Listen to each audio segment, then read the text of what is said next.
Bonjour à tous, merci de rester toujours fidèles à votre chaîne, la première chaîne YouTube à travers le monde, Télé Tchango. Tous les mingi, il y a Kozala Lisusu Nabino, na émission Oyo. Entretien, il y a Lelo, Toyambi, président, il y a RPDR, à la cadre, on a Katia Dynamique pour la vérité des urnes, on a Katia Lamuka. Toyambi Bob Bolabwe, il y a invité Nabiso Lelo. Naye Peneto Kosolama Solo et Mboka Bobi que actualité est dominée par des commentaires, des réactions sur discours. Il y a chef de l'État, Félix Tshisekedi. Discours ils ont résumé la rupture, il y a coalition FCC Cash. Est-ce que ils ont déjà nzela pour mboka ekendeli boso to kosola on a mon mboka Bob Bolabwe nomination et informateur bande commune balobi eza entorse na constitution. Est-ce que yep aza komona yango na lolenge wana to kolobela yango to kolobela pe makambo ya pétition contre Janine Mabunda o eleki na palais du peuple lecture na ezali nini démocratie na biso eza en péril topé ezosala que mboka ezala libéré ndenge ba député ya UDPS bazali koloba nde moboka masolo na biso tokozangisa te likambo tali constitution. Est-ce que constitution so lelo yango nde ezali pe moi moke problème na makambo to ko vivre na RDC moboka masolo to kosola la mona mboka Bob Bolabwe ou azali président ya RPDR P cadre na katia dynamique pour la vérité des urnes. Restez connectés. Bob Bolabwe mbote. Bonjour maman Gloire. Toyambio les sous émission na biso obi que actualité est allée dominée par discours. Il y a Félix Antoine Tshisekedi, président de la République, après consultation à Zuimokano, il y a Rokata coalition. D'abord il y a Yambo. Comment yo juger en gros avant tout compte dans les détails discours wana. Bon, merci Mingi. Nengo présenté nali président il y a RPDR. Dans le cadre de la dynamique pour la vérité des urnes, on a une carte à la Mouka. On voit très bien que pour Nabiso, le président élu c'est Martin Fayoulou. Pour Nabiso, Félix, c'est un président de fête. On bien montré très bien. Maintenant, tout notre ligne est que à sali consultation et au bout de la consultation, il y a ça là compte rendu. C'est ça, non? Et puis à jouer quelques décisions. Mais d'abord, le constat, c'est quoi? À sali consultation, à consulter Batou et Bélé, à consulter Mukwege, à consulter Batakivu, Batou Bélé à consulter, Bachegi, tout cela. Maintenant, on sali rendu naïek ou rendre. Il n'y a aucune nulle part à parler de Makamaminembo. Il n'y a aucune nulle part à parler de Makambo Italie, rapport mapping. Alors que Dr Mukwege a fait vraiment écho à rapport mapping, parce qu'il dit très bien que, à travers le rapport mapping, Mukwege peut poursuivre Batou et Bélé. Mais j'ai eu comme l'impression que Félix Ayogaki Mukwege était, Ayogaki Bataki Foulemenembo était. Enfin, il y avait des sujets intéressants qui étaient, parce qu'il a abordé un autre. Mais il a abordé quoi comme sujet? Alors, lui qui voilà, à sali constat, avant dit, Nakatia, avant Nakata cache les bains Nabango, à Monique, et permettre que Mboui Routamboui. Oh, mais c'est ce qu'on a découverte. Parce que ça fait 2 ans, jour pour jour, nous, on a toujours dit que cette coalition est contre nature. Cette coalition est indigeste. Cette coalition est pour aider le pays et se développer. Quand nous, on le disait, on nous traitait de jaloux, de tribalistes, de haineux, nous cela. Donc aujourd'hui, Félix a sali constat, le chef Ouana, on se félicite, c'est très très bien. Ça veut dire qu'il nous a rejoints. 2 ans après, il a compris que c'est plutôt hier, dans une erreur, il faut un abysse. Mais Martin Fayoulou, à ça qui analyse il y a crise il y a pratiquement 2 ans, depuis février 2019. À ce que Garana analyse la crise, il avait fait des propositions comment sortir de la crise. Ah, mais voici nature à crise. Il a dit crise, bon, il y a légitimité. Voilà ce qu'il faut faire pour sortir de cette crise-là. 2 ans après, vous se rendre compte qu'il y a une crise. Au lieu de ce qu'on a pour possible de sortir de la crise à Martin Fayulu, parce qu'il y a une personne qui a réfléchi à ça avant tout le monde. On avait traité de rêveur, mais on se rend compte que c'était plutôt un visionnaire. Au lieu de plein de sorties de crise, on va s'inspirer d'un mot. Non, passer temps dans ma consultation pour aboutir dans quoi on va nommer un informateur. Donc ça veut dire quoi? FCC cache Libala et Koufi. Mais Libala n'est Koufi. Parce qu'en fait, il y a eu deux contrats. Contrat Oyo, Mabound, Jean-Marc Assignaki, dans le directeur cabinet, il y a Kabila. Néhémie, Oyo va mettre en place Makaboli, nombre de députés, nombre de députés, il y a ministre, tout le monde et tout ça. Mais il y a eu un deal où ils ont signé entre Félix Naïe, Joseph Kabila, où il y a eu 3 témoins, chef d'État étranger, au Bazalaki. C'est quoi? Preuve peut-être. Où il y a Koufi, où Jean-Marc Abound a signé qui, na Moïla, il y a un homme de Koufi, tout Oyo, il a signé qui na Kabila, avec le chef d'État comme témoin, qui aujourd'hui va donner la pression pour y avoir Koufate. Tout ça, besoin de ça. C'est parce que nous y Koufi. Pour dire que pour na biso, pour na nga, il va y avoir Koufite. Ah bon? Ah, il va y avoir Koufite. Sur il va y avoir Koufi. Tout ça, besoin de très bien que sur il va y avoir Koufite. Teneur ou bien des contrats signés. Au bout de moi, son bail Bobayani. Bangaboy va très bien sous quel régime matrimonial. Sous qui il va y avoir Koufi, Bokabablo, tout cela. Il faut y avoir tout ça. Et bon, il va y avoir sous quel régime. Parce que il va y avoir Koufi. Mais par conséquent, c'est un on. Bref, vous avez le premier point d'analyse. Deuxième point, Abikaza a nommé un informateur pour identifier une nouvelle majorité, à requalifier une majorité. Pour majorité, c'est frité. Mais Maman Gloire, il y a le robot. Ce n'est pas seulement Bissot. Tu vois très bien que c'est un parlement fabriqué. Même Jean-Marc Kabondo à Lobayango. Même Augustin Kabouya à Lobayango, c'est comment dirais-je, un parlement fabriqué. Mais un parlement fabriqué, on lui aurait qualifié en haut.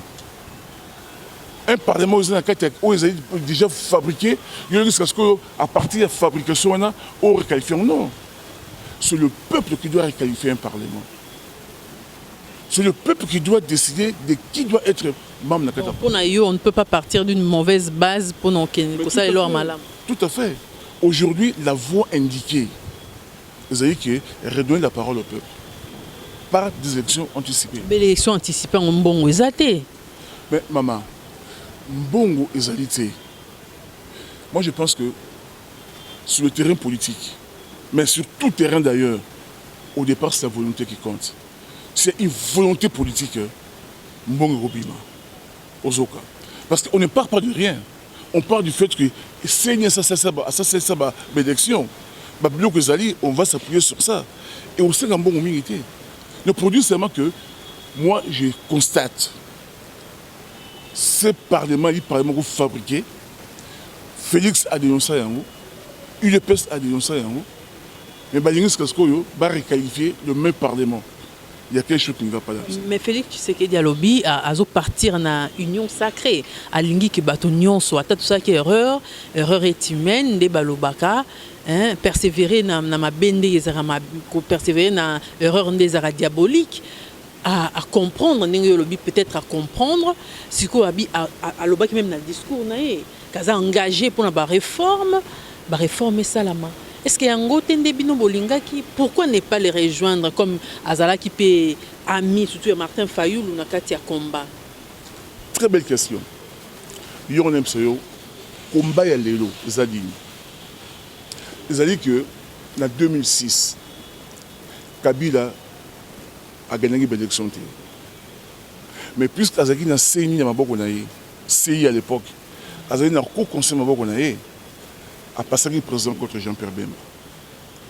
Donc comme en 2011, Papa Etienne Tshisekedi a gagné qui haut la main. Mais puisque Kabila Azaki n'a CENI, Azaki n'a pas constitutionnel à l'équipe. Donc comme en 2018, ne pouvant pas être candidat sous la pression interne et externe, Atiaki Moutunaye pour les Ramazani. Mais puisque Martin il a gagné vraiment baronne surtout, comme Kabila Azaki n'a CENI naye, n'a pas conseillé naye, a imposé Félix. C'est quoi le combat aujourd'hui? Félix l'a compris, Azan a besoin de que CENI n'a pas constitutionnel, il a contrôlé un mot. Kabila, comme Azan a intention que en 2023, peut-être qu'il y a une personne, mais membre de la famille politique à reprendre le pouvoir, a besoin de ne pas garder CENI n'a pas constitutionnel. Bagarre na bango yangwana. Donc bagarre en a intérêt à la population. Le peuple n'a rien à voir dans Katabi Tumbawana. C'est pourquoi nous, au niveau de la Mouka, nous disons ceci. Nous voulons que ces deux instruments, CENI, narco-constitutionnel, ils soient réellement neutres. Ils ont beaucoup de Kabilaté, ils ont beaucoup de Félix T, même pas beaucoup de Martin. Donc on doit faire des réformes. Tout vanda, tout réformer l'institution de manière à ce que, et comme réellement neutre, pour permettre l'élection de tous les ressources dans le combat, il y a crise de légitimité. Le combat, il y a vérité et le marquage de société. Bon, pour réformer ça, il bien. Il faut que Martin Fayou, là, quand on a un plan de sortie de crise. Non, pour réformer ça, bien. Ça veut dire quoi? Aujourd'hui, Maman Gloire, oui, mais très bien. Le pays ne marche pas. Tout est bloqué. Sur le plan social, sur le plan économique, tout est bloqué. Mais il faut s'en sortir. Il y a tout ça. Mais pour s'en sortir encore, il faudrait faire un bon diagnostic. Il y a des crises. Il y a des crises parce que FCC n'a caché. Non, FCC n'a caché. Pour les années. Il y a une victoire à peuple. Il y a une victoire à peuple. Ce qu'on a au Kabola. Baza ko Kabola sikaskoyo biloko ya peuple ba komi ko na ngale ki la moninga. La vraie crise, c'est-à-dire crise de légitimité. Ce qu'ils sont montrés vivre sikaskoyo dit que ba conséquence la crise de légitimité. Alors pour Nayango, il faudrait un bon diagnostic européen s'appelle qui c'est malamu pour nous guérir maladie wana. So ça dit diagnostic mabé, obi que crise Kabila on a Félix, ezali wana té, ezali conséquence du fait que il y a eu un hold-up électoral un certain 30 décembre 2018. Et on te dit très bien que tout ce qu'ils sont en train de faire là, gesticulation et quoi, boutir de l'autre côté. Même Union Sacrée, Bela Batoba s'adhérer.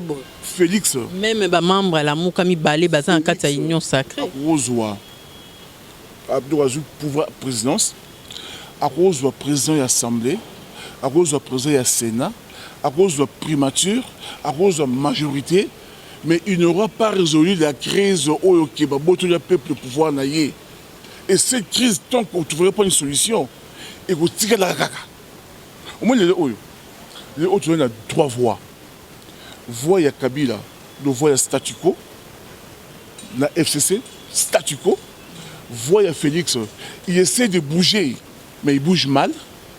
La voie, il y a la Mouka, qui veut vraiment que tout le monde a quatre crises tout ça. Voilà les trois voies. Ce qu'il appartient au peuple Apona, qui est la bonne voie. Mais voie où ils ont très bien que voilà, tout ça là, Union Sacrée. Mais Union Sacrée, la banane. Union Sacrée, pourquoi faire? Union Sacrée avec le même, c'est que Kabila, na Félix, va élargir leur majorité tout simplement. Quand il y a la Mouka, quelques à gauche, à droite, va élargir. Mais le fondement, il y a crise. Il y a légitimité, il y a pouvoir, il y a résoluté.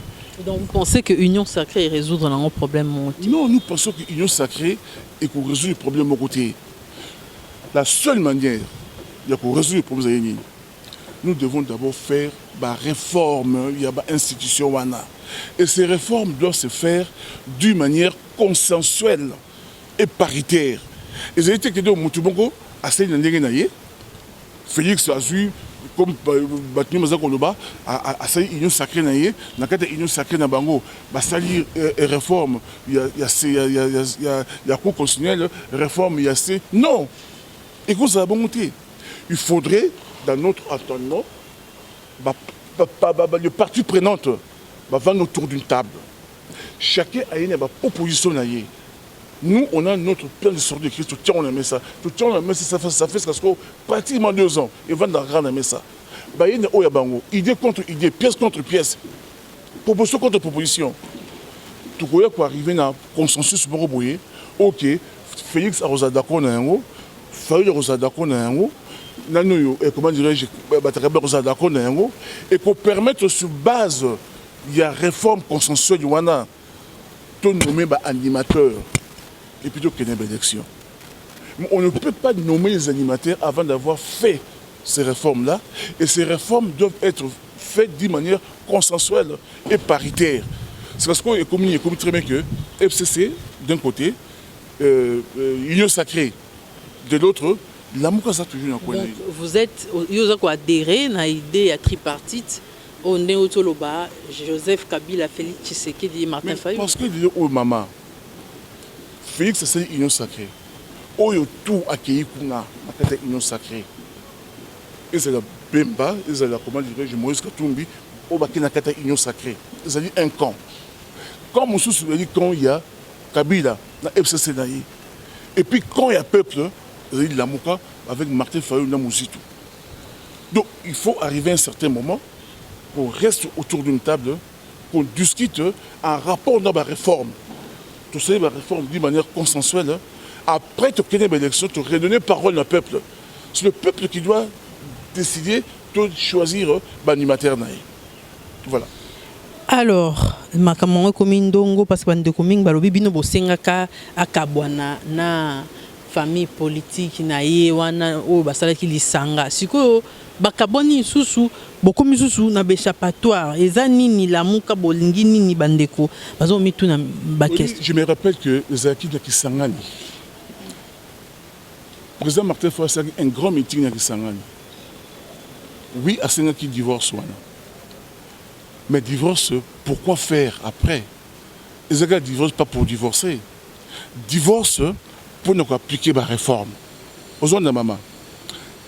Bakabona parce que le peuple est d'accord dans la coalition contre nature. Bakabona. Mais Bakabona pour nous Bakabona, Bakabona pour nous ça la réforme où il y a combat la crise de légitimité et c'est là. Mais d'entrée de jeu, je te fais voir que Bakabonité. Bakabonité pourquoi? Parce qu'il y a eu un deal avant proclamation de l'élection. Deal donc avant proclamation de l'élection. Accord après proclamation de l'élection. Deal où il y a eu des témoins, le président africain. On a deal. Et puis accord au Bassignan qui n'a moui. Mais où il s'est mis à Boutou. Tu es teneur de la côté. Mais il faut d'abord ouanier bana, pas tout déchirer en gros. Il faut dire au Félix ça va très bien que tel deal na Sénéna Kabila. Na boy deal wana pour sauver mboko na biso. Na pas celui deal wana. Mais tel d'abord dit yango. Na se libérer na deal wana. Là, on pourra voir possibilité. Comment on peut faire? Est-ce que les politiciens déjà le bas vérité dans la population et on pendé les cambo. Alors parce qu'on accuser la Mouka bokomi on dirait bozo sala musala de la mona FCC. Donc comme on a même tweet lelo Martin Fayulu symbolise la constance, les symboles même de la constance de l'opposition. C'est vrai. Fayulu aujourd'hui c'est la constance. Ce qui a fait quelque part un peu fort c'est Papa Tshisekedi, c'est la constance. Il a défini un cadre depuis février 2019. Il se bat pour l'application, il y a un plan sortie de crise. Maintenant, si d'autres personnes viennent dans le terrain, tant mieux. Fayulu à rejoindre Motomorote. Si les gens viennent rejoindre Fayulu à cause de l'idée tout cela, mais il n'y a pas de problème. Donc vous pouvez collaborer avec les FCC. Non, nous, il y a question, il y a FCC, il y a question d'idée. Nous sommes en train de mener un combat d'un niveau d'idées. De bonnes idées dominent toujours. Ce qui a Martin Zali dominante comme idée, tout le monde viendra. Même Félix viendra. Même on a accusé FCC bangonde mutu babebi simboka. Siko ce qui les loba pour babeba na Félix Tshisekedi baye ko adhérer na ida Martin Fayulu bondima bangoka misu Paul. FCC effectivement pendant 18 ans, ils ont détruit ce pays. Ozoka. Tant que nous bunda. Tout bunda pour tout monde sur bata FCC. Bata FCC, basaki prebakima. Ce UDPS avec Félix Tshisekedi bon babeki. Ozoka. Notre combat, très très bien. Nous ne faisons pas de différence entre Kabila et Félix. Parce que tout ce que nous pour nous, les balles ont le coup fait pesater. Les balles ont fait. Les coufités, ils ont habitué à la palais du peuple, les balles ont fait. Ils ont très bien que ils ont beaucoup bunda. Beaucoup bunda, beaucoup petit, mais peut-être que famille paye à 20 000 boyoka et Ozoka. Parce que au moment où on a la palais du peuple, parce qu'on a le peuple de parce qu'on a contrôlé l'institution. Les députés UDPS ont libéré Mboka dans l'emprise, il y a un régime passé. Mais Nabi, pour libérer Mboka dans l'emprise, il y a un régime passé. Mais c'est facile, non? Bah engager, bah fouiller dans le passé. Si bah fouiller dans le passé, comme tu dis, mais c'est facile à fouiller dans le passé. Hein? Félix Tshisekedi d'abord qui a fouillé dans le passé. Donc ce qu'on a fouillé dans le passé, c'est un divorce en Salam. Il faut bien à l'objet justice n'est pas ça. Il y a un problème, maman. C'est que nous voulons. Hein? Nous voulons une justice réellement juste. Permettez-moi toute tautologie. C'est une justice neutre. Ils ont été pour les uns ou pour les autres. Ils ont été que fils Moukoko a fini bateau, a lui Kamabe, a été libre. Dakar Moussoubabi, comme peut-être bien outrage. Tout le monde est bon côté. Tout le monde est une justice neutre pour les uns et pour les autres. Ça aussi, c'est notre combat. Mais tu as remarqué que nous avons vivre une situation où Félix Azaro Lukasaskoyo a botté la justice de Mabokoya Kabila, a botté la scène de Mabokoya Kabila pour la et non pas pour le peuple. Parce qu'ils veulent s'assurer l'élection en 2023. Ils ont compris que si on a un CENI ou un cours constitutionnel, à table au gagner un yoté, mais tu peux rester au pouvoir. Moi, ce qui me fait peur aujourd'hui, j'ai comme l'impression que Tshisekedi est en train de se kabiliser. Là, par exemple, ils sont en train de corrompre les députés pour avoir une majorité. Oui, mais maman, je veux dire que... Bon, ok, des gens qui ont débat, mais je veux savoir dire ceci. Tu as assister à tout ce qui se passe. Donc, pour aller tout cela. Donc, ce qui est Oyo, les députés, il y a Kabila, par exemple. Il n'y a pas Kabila, il n'y a pas Félix. Il y a malade, moi. Pour que vous pas union sacrée comme le blanchisseur, blanchir, quoi. Sur ce patriotique. On sait très bien que le sursaut patriotique, c'est un rapport avec les intérêts du peuple. Or là, tout ça, quand combien d'intérêts du peuple était. Tout ça, quand on très bien que d'abord, on nous a fait passer 2 ans, inutilement, 2 ans, il a carabouillé. Par contre, dans mon Italie, comment dirais-je, consultation, tout cela. Mais tout cela, pourquoi? Pour qu'on ne parle plus des Minembwe, maman. Est-ce qu'on a parlé encore des Minembwe? Tous les Congolais qui ensemble pour avoir dit Minembwe. Même au Manzangi, honorable Nzangi, tout ça, il a fait une bonne prestation. Donc tout le monde a attendu ma Minembwe de trouver une solution. Vous pouvez gagner. Mapping, rapport mapping. Tous les Congolais étaient mobilisés là-dessus. Aujourd'hui, il y a Minembwe. Aujourd'hui, rapport mapping. Non, parce que cette histoire, il y a une constitution et il y a tout. Mais pourquoi? Pour pas nommer un informateur. Mais tant qu'il y a un consultant qui bat tout, il fallait nommer un informateur. C'est que ça fait 3 jours de passer les discours. Pourquoi on n'a pas d'informateur? Peut-être que la Première ministre a démissionné pour Basola. Justement, c'est ça le problème. Il fallait que la Première ministre a démissionné pour nommer un informateur. Or, le Premier ministre ne veut pas démissionner. Ils ont fait une déclaration. Je sais très bien que Baron Bazali Wana en 2023. Mais le Premier ministre a nommé une ordonnance selon l'accord. Or, l'accord est rompu, donc le Premier ministre tombe. Rompu. Personne ne preuve que l'accord est rompu. C'est une déclaration de Solane. Mais si c'est le cas, on va mettre un gouvernement, soit à cause est rompu. Donc ça veut dire que tout le monde a une coalition, tout le monde a une cohabitation. Donc, le ministre, on va mettre un gouvernement, qu'est-ce que cohabitation? Jean-Marc Kaboun, il n'y aura ni coalition ni cohabitation. Je vais aux années. C'est bon, comme tu fais une union sacrée. Tu as besoin d'une union sacrée. Juste par exemple, tu as une union sacrée. C'est notre droit aussi. Non, pour dire que mon maman, Mboka est côté dans une zone beaucoup de turbulence. On ne sait pas ce qui pourrait arriver. Tout côté dans une période beaucoup difficile. Donc nous allons maman, je pense que ce qui moi ça va réserve dans Ndako.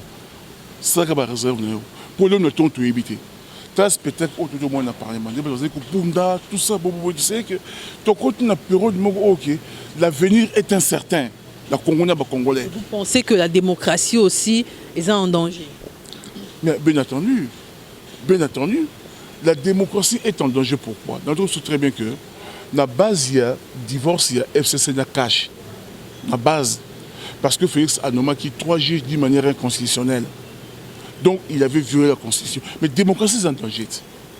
Les gens aussi, ce n'est pas ça qu'à parler. La démocratie est en danger. Les gens savent très bien qu'à la lourde où vont les choses. La seule manière de mettre fin à la situation, on doit se retrouver autour d'une table. Non pas pour partager le pouvoir ou le gâteau comme pensent certaines personnes. Non, ce n'est pas ça l'objet. Pour nous, c'est très bien que tu as Bantou, dans notre culture, quand il y a quelque chose qui ne va pas, on s'assoit autour d'un arbre, pour vendre, on a trouver une solution. On ne peut pas diriger un pays qui est yanké. Non. Arrivé à un certain moment, il faut dire que aujourd'hui, dans le Congo, même avec la comprendre très bien qu'aujourd'hui, il y a l'AMOCA, il y a Union Sacrée et puis il y a FCC. D'autant que ces 3 forces, vendre, discuter, trouver une solution, on va continuer dans le bout du Sénégal. Nous avons vu les communiqués Tamboli, ambassade des États-Unis, pays, Grande-Bretagne, pays, Japon. Corée du Sud, je crois, réaffirmer soutien à Bango, la démarche à Félix Tshisekedi, il y a engagé la réforme, soutenir le discours, même autre que ça. Maman, pour engager la réforme, mais ça c'est notre combat. S'il n'y avait que ça, nous sommes d'accord. Mais allez-y alors. Non, mais je veux dire qu'engager les réformes comment? Dans quel Parlement? Fabriqué? Non. Pour nous, si vous posez la réforme dans le Parlement, vous allez fabriquer. Et aux avantages, il y a des parlementaires, vous avez majoritaire qu'on a. Nous disons que de réformes, oui, mais extra-parlementaires. Nous devons nous asseoir autour d'une table. En dehors, il y a une institution illégitime au Wana. Tout discuter, trouver une solution. Oui, mais ça va tout Moussala. Non, c'est ça question Moussala. Nous avons très bien que la question, il y a survie à Mboka. Mboka, c'est au Koufa, aux Oka. Parce que quand nous on pose cette problématique-là, il y a la réforme. On ne dit pas que tout partager ma poste, comme certaines personnes pensent, non. Nous, quand nous disons qu'asseoir autour d'une table, c'est poser 2 ou 3 questions. Pourquoi le pays ne marche pas? Comment faire pour que le pays marche? Chacun peut se dire naïe, tout à moi je Mboka. Ils ont été que donc, mon avant dit, à se voir, à la synthèse. Non! Des chocs des idées, j'ai eu la lumière. Il faut qu'il y ait débat. Il faut qu'il y ait discussion. Non, moi je pense que ce que tu peux, ça y est bon, tu fais ça d'abord. Non, moi, débat, on a besoin de ça. Pour arriver justement à retrouver intérêt d'attente, ou que tout le monde se mette d'accord, il y a eu des réformes contre Bissot. Non, parce que quand on a fait ces réformes d'une manière consensuelle, il y a eu d'accord ou accepté qu'il y a. Mais faire des réformes d'une manière unilatérale, parce que c'est moi qui joue le rôle du président, non, ça va réforme. Non, on retire la couverture côté Nayo. Bob Bolaboué, président, il y a RPDR, voilà, cadre et dynamique pour la vérité des urnes, cadre na il y a Lamuka Lelo, tout ça comme on a 2 leaders, Kati, soutenir Vision et Union Sacrée, 2 autres s'abstenir, ou radicaux. Comment lecture nini ozosa na kata cacophonie wana na lamuka wana? Est-ce que espoir ezali sous na kata lamuka? Est-ce que lamuka existe toujours parce que vous parlez toujours des 4 leaders? Apparemment, ils ne partagent pas les mêmes... ils ne parlent pas le même langage. Mamba Gloire, j'ai eu la chance d'être à Lubumbashi lorsqu'il y a eu passation de pouvoir entre Moïse Katumbi, Bangona Jean-Pierre Bemba, représenté par Maman Eva Zaïba. Dans la passation de pouvoir, on avait défini 4 axes. Donc, les axes principaux, tout le temps, les acquis 1, lutte contre les antivaleurs. 2, respect du choix du peuple, notamment à l'élection. Il n'y a pas respect à la vertu des urnes, comme il y a un choix du peuple. 3, question, il y a la lutte contre, défense de la Constitution, et puis lutte contre anti-valeurs. Il y a 4 piliers sur lesquels Lamuka a Tambola. Fais ce que tu veux, mais respecte ces 4 piliers-là. Bien. Nous comme ça, très bien, ok, toi, on a 3 forces. Il faut pour le bien. Toi, on a Union Sacrée, toi, on a Lamuka, toi, on a FCC. Comment tu peux être à la fois dans Lamuka, aux appels de l'Union Sacrée? Ça ne va pas. Parce que dans le principe, il y a Lamuka. De respect de la Constitution. Ceux qui ont violé la Constitution, ils ont marié ça au Kéi. Soki moto ezopela na ndako yo bandolobaka parce que yende mutataki moto foyeka moto aboma. Non, ezali bongoté. Et c'est très bien que nous voulons avancer, mais en respectant la Constitution. C'est ça le vrai problème, parce qu'autrement, tu as créé un dictateur dans Mboka Oyo. C'est de bafouer la Constitution, parce que c'est le seul document où il y a au Sansabiso, au passé, permis, il y a un règlement où tu vas au Hollanda. Donc, ce qui est commis, sans respecter la Constitution, ça ne marche pas. Je vais seulement dire que dans le Oyo, quand il y a au Parlement Makabouya, ils vont corrompre les députés, tout ça. On tombe dans la lutte contre les anti-valeurs. Au Kabila Zorosala, le Oyo, tu sais que Bazar Osala Yango. Mais ceux qui ont tué la Mouka, on dit qu'il y a un combat, il y a un côté anti-valeurs. Tu cesses automatiquement d'être la Mouka. Bref, je vais seulement dire que. Donc, vous pensez que les 2 leaders ont violé moi, je pense que sur aux 4 axes, les 2 leaders ont violé Yango. Donc, 10 manières, donc, ils se sont auto-exclus. Complètement auto-exclus. Et ce qui est conséquent, ils devraient d'ailleurs dire qu'on n'est plus de la Mouka. Ils devraient avoir le courage de dire que nous ne sommes plus de la Mouka parce que la Mouka, c'est l'union sacrée. Mais ce qui est national, l'union sacrée, tout qui la Mouka. Il y a ça, tout simplement. S'ils avaient au moins ce courage-là, c'est conséquent par rapport à eux-mêmes. Donc, ils ont douté que la Mouka va être très longue. Ils devaient faire leur déclaration. Moïse a tweeté, Bemba a tweeté, ils soutiennent à 100%, comment dirais-je, alors qu'il y a le Bumbashi, tu vois qui bouille. Dans le texte, tu vois qui bouille. La Mouka reconnaît que c'est le président élu Martin Fayulu qui avait gagné l'élection et que la Mouka a gagné l'élection, il y a législative, provinciale, nationale. Le texte est là. Signé par Bemba, par Moïse Katou. Tout le monde a signé le texte. Mais Martin Fayulu, dernièrement, la Zakina Poto Lobaki qui est bon à Limbisi, voyons l'avenir du pays. Si vous s'éterniser car la vérité des urnes, même beaucoup à OK Liboso. Non, c'est que soit vérité des urnes. Il y a des questions aujourd'hui. Le combat est dynamique. Quand nous disons vérité des urnes aujourd'hui, il y a une vérité des urnes qui non, ils ont dit très bien que faisons des réformes d'une manière consensuelle.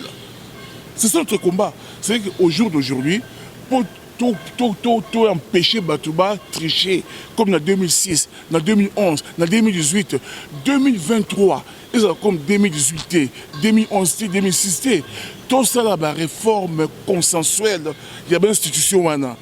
C'est ça notre combat aujourd'hui. C'est ça la vérité des urnes. Faisons des réformes consensuelles. Ils ont été comme on a tout ça parce qu'ils vont tirer les draps de leur côté, on n'en veut pas. Donc ça, au niveau parlementaire, parce que c'est un parlement fabriqué. Donc on ne peut pas tirer couverture. Nous voulons des réformes extra-parlementaires. Et d'ailleurs, maman a dit très bien, on s'achemine vers là. La seule manière où Félix a il y a piège, il y a Wana. Ils disent que Martin a aidé Félix. Oui, mais Martin a aidé Félix à mettre sur la table ces plein de sortes de crises. Félix a saisi Yango, tout simplement. On ne dit pas que OIA, ça, ils allaient parfait. Non. Peut-être qu'ils ont des amendements à apporter, mais pas apporter des amendements. Parce que hier, ça y est, analyse la crise banda avant tout le monde. Bon, mais inspirez-vous de ces propositions. Qu'on avance. On veut présenter Martin Fayoulou comme Toali Batoubo. On ne bloque rien. Au contraire, nous voulons avancer. Avancer notamment en faisant des réformes. Des réformes, et au sein de alors, Tosuki Sina, révision en constitution. Est-ce que les lois constitution sont toujours adaptées à la réalité, toujours vivre? Est-ce qu'il faut réviser en gros? Oui, maman, la constitution, elle dit que ce soit un rapport de force politique. Quand on a mis en place cette constitution, ou l'actuelle constitution, on s'est retrouvé dans Sun City. On a fait le constat. On a dit que ceci. Dans la constitution, donc, le point numéro 1, l'exposé des motifs, il y a la constitution. Depuis notre accession à l'indépendance le 30 juin 1960, les crises politiques récurrentes que notre pays a connues, à la base, elles allaient manque de légitimité, il y a des animateurs, il y a des institutions animateurs dans le monde. Premier point. Maintenant, comment faire en sorte que Makamoué ça m'a sauté? Il faut que le peuple appelle ça le pouvoir et pas il y a besoin de pouvoir qui n'est pas le peuple. Si vous avez le pouvoir dans ma casse, peut le article 64. Peut ça pouvoir article 5. Donc je veux dire que oui, la constitution vous a la figété. La constitution, il faut toujours adaptable. Par exemple, nous disons que nous devons revenir aux élections présidentielles à 2 tours. Donc on doit toucher la constitution. Par exemple, parce qu'on sait pourquoi les 2 tours, Kabila sera un seul tour, pour ses intérêts personnels. Mais normalement, on doit aller aux élections présidentielles à 2 tours. Donc on va toucher la constitution. Il y a certains points où il y a la constitution, où il serait peut-être que politiquement, on définit les orientations et les juristes mettent en musique tout simplement. Quoi. Oui. Habitat, tu payes. Ici, tu as un rapport à payer. Il y a au moins il faut que ça mette en cara, à lobby, il y a monté. Tu payes, c'est payé. Parce que ce que tu as un rapport, est-ce qu'il faut que ça ait un rapport à payer? Pourquoi parler sur la montée? Parce que le rapport mapping, ils ont qu'un rabattu sur la Kingo. Parce que les gens ça bloque battu sur la Kingo. D'où à se poser la question, quand tu as dit là-bas, est-ce que Minemwe n'a rapport à mapping, pourquoi on n'en parle pas? Pourquoi on est en train de nous distraire? Revenons sur le rapport mapping, tu as au Karabatunier sur Wana. Merci. Merci.